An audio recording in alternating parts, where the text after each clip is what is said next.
It's tea time, fools.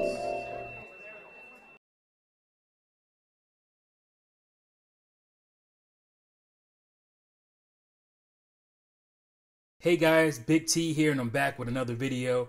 If you follow me on Twitter, I made this suggestion for a video that I might do, and I think the tweet went something like, maybe I should make a video basically talking about why the Wii U failed from a different angle that really hasn't been covered yet, and I just thought that would be a cool idea. If you don't follow me on Twitter, make sure you do that. The link for my Twitter is in the description below, always in every video, so go ahead and make sure you follow me there.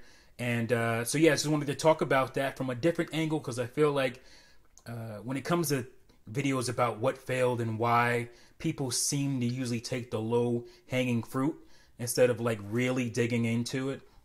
And you know, with the success of the Wii U, for whatever reasons, people have to continue to I don't know, kick the Wii U while it's down, and kind of discredit it for things that they didn't discredit it for during its life.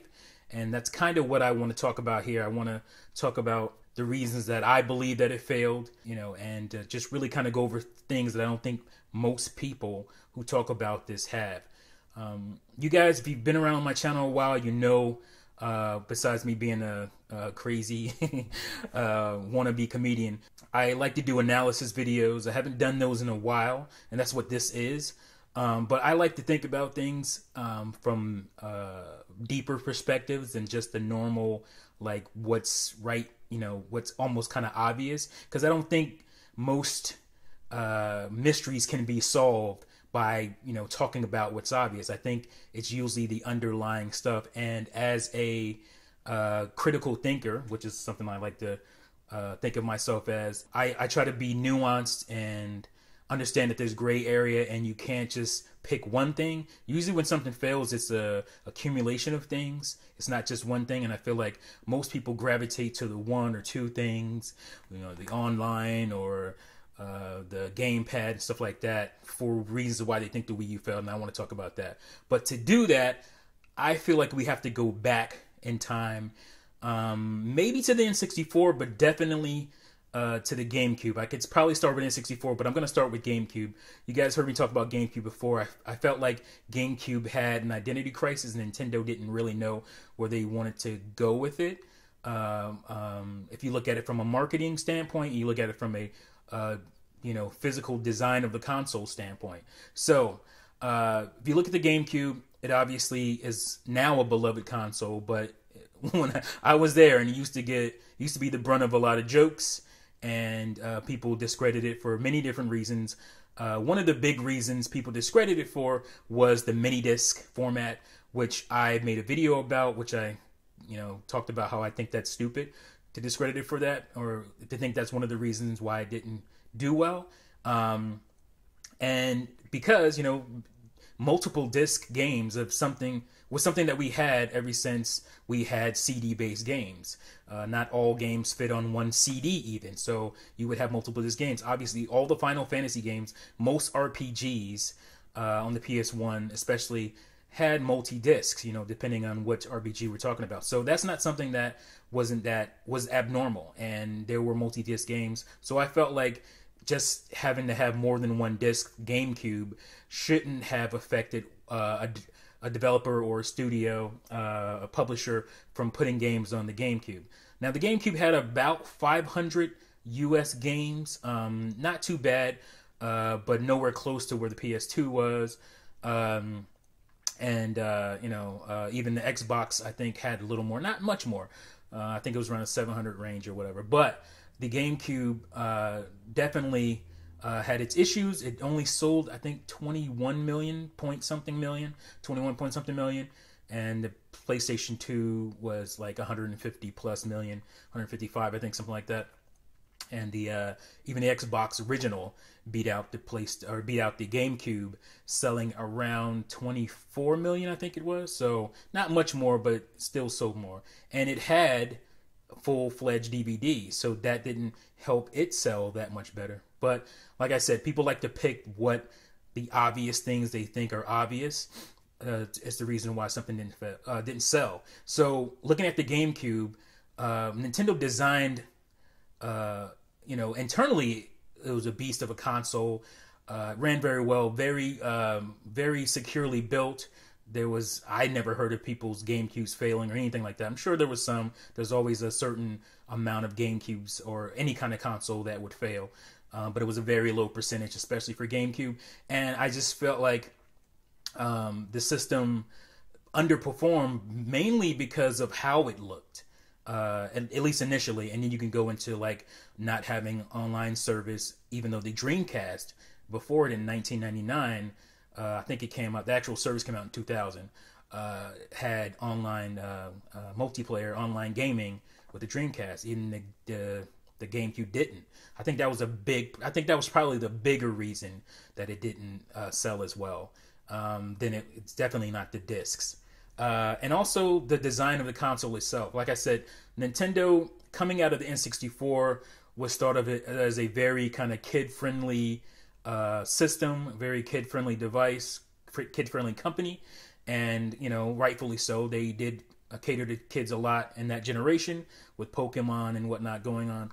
Obviously, Mario is everybody kind of a game character, and people associate him with younger, which I understand. But it's those games are not always fit for younger gamers. But the GameCube was a very core console. It was a very quote unquote hardcore console, much more so than the N64 was.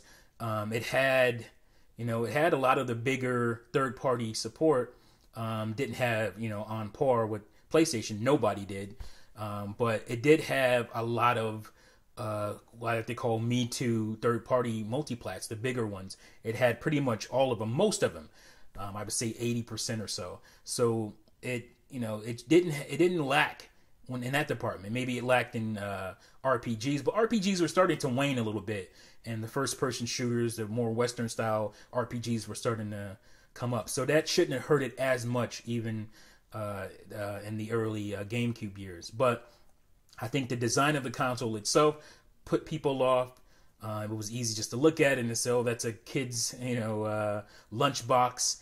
And it was weird because you're looking at that system, but you're looking at the games and even some of the commercials. I thought the commercials were really good, but those two things didn't connect. It seems like Nintendo wanted to continue with their quote unquote family-friendly, youth-friendly console, but it had a lot of these more core games.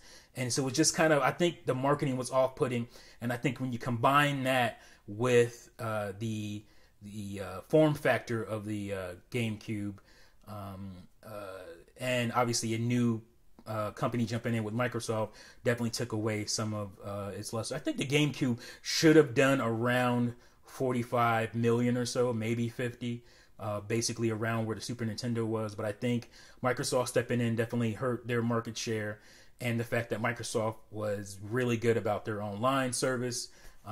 They brought broadband gaming first before anybody, and I think that just kind of took a little bit of the GameCube steam. But I think, like I said, I think it had more to do with the marketing plan and the form factor of the console itself, and Nintendo not really knowing where the audience was. But they definitely, on the next console, knew where their audience was. They wanted to bring back people who stopped playing games, after the Super Nintendo, maybe even the NES, bring those people back. And they did that with the Wii. The marketing plan for the Wii was solid as hell.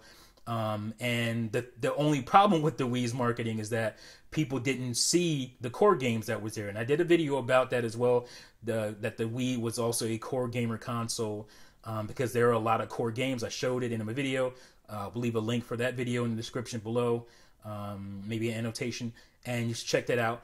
But they had a focus. They had a straight focus, and they brought in, like I said, they wanted that old market that they lost, with the gamers who stopped maybe gaming. They brought them back with the virtual console. That was a big thing, I think, for a lot of people who hadn't played games in a long time, to see NES, Super Nintendo, N64 games on their Wii. I think that was a huge marketing thing, a good thing for it. and it was finally a console that was online. That also helped the GameCube or the Wii with its marketing and stuff. So, and the motion controls was very, user friendly. It looked like something anybody could do. But a lot of the games were deeper than just waggling. But most of the people focused on the waggle games. But that worked. It helped the GameCube, I keep saying the GameCube, helped the Wii sell really well. I'm going to do an actual video where I talk about the 3DS launched too early and the Wii U launched too late. And so that was one of the problems with the Wii U. I feel like it launched too late. But even before that, like I said about the 3DS I think had a huger impact on the Wii U than a lot of people realize. I think gamers, especially a lot of Nintendo fans, were very upset about the 3DS at the time because it took a lot of thunder from the Wii U, and there's a reason for that. And there's a reason how that impacted the Wii U itself more than I think a lot of gamers, Nintendo fans even think about. The 3DS, even though it's a success now, pretty decent success. I think it's somewhere around where the Game Boy Advance was right now as far as sales go. It stumbled out of the gate, and there was like a trifecta of issues. Obviously, the price was an issue, I think, at launch. The games available at launch were an issue, and that's what I said. I think it launched a little too early.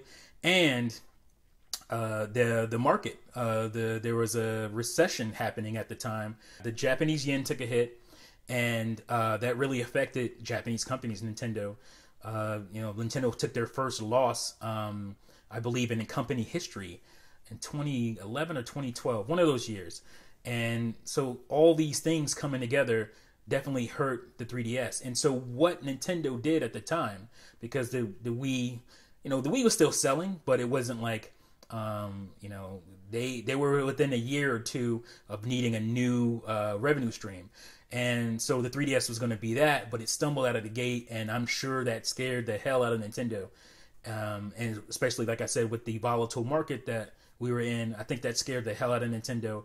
And so they had to do that drastic price cut.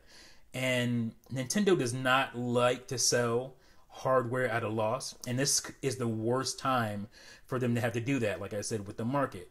And that really hurt their bottom line.